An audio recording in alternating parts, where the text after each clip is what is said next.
সুপ্রিয় দর্শক আসসালামু আলাইকুম, কেমন আছেন আপনারা? নিশ্চয়ই ভালো আছেন।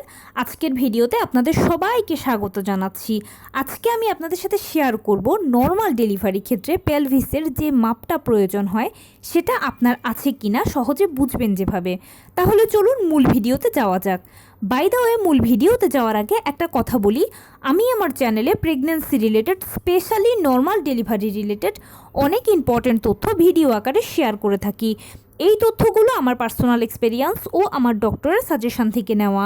তাই আমার চ্যানেলটিকে যদি একবার আপনারা ভিজিট করেন তাহলে আপনারা আপনাদের প্রশ্নাতীত মনের অনেক প্রশ্নের উত্তর পেয়ে যেতে পারেন। আমন্ত্রণ জানাবো আমার চ্যানেলটিকে একবার ভিজিট করে দেখার। এবারে চলুন মূল ভিডিওতে যাওয়া যাক। আমি শুরুতেই বলেছি আজকে আলোচনা করব নর্মাল ডেলিভারির জন্য পেলভিসের যে মাপের প্রয়োজন সেই মাপটা আপনার ঠিকঠাক মতো আছে কিনা সেটা বুঝবেন কিভাবে। দেখুন, নর্মাল ডেলিভারির অনেকগুলো শর্ত আছে, আর অনেকগুলো শর্তের মধ্যে সবথেকে ইম্পর্ট্যান্ট একটা শর্ত হচ্ছে আপনার পেলভিসের মাপ ঠিক হতে হবে, মানে 10 সেন্টিমিটার বা তার থেকে একটু বেশি হতে হবে।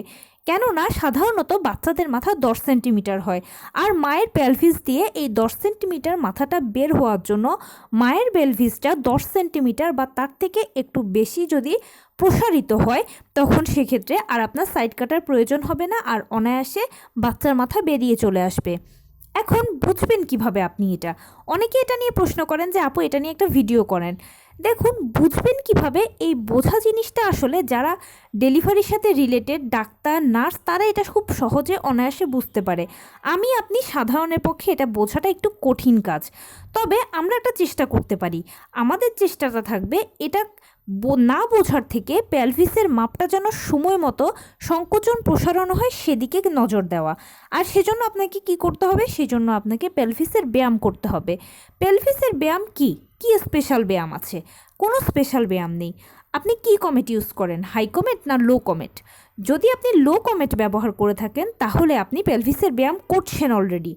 আর যদি হাই কমেট ব্যবহার করে থাকেন তাহলে দয়া করে হাই কমেটের ব্যবহারটা ছেড়ে দিয়ে লো কমেট ব্যবহার করুন।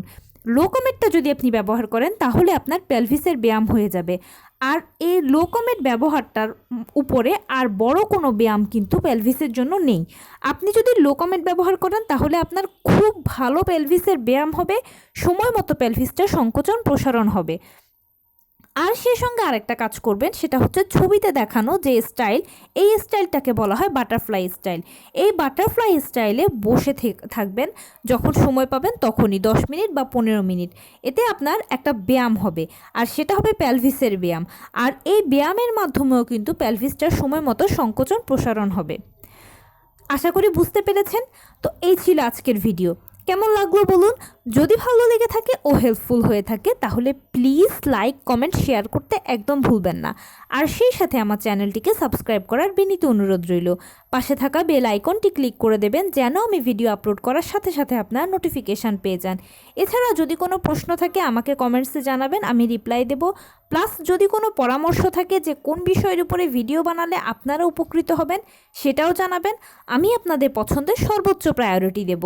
ভালো থাকবেন, সুস্থ থাকবেন। আসসালামু আলাইকুম।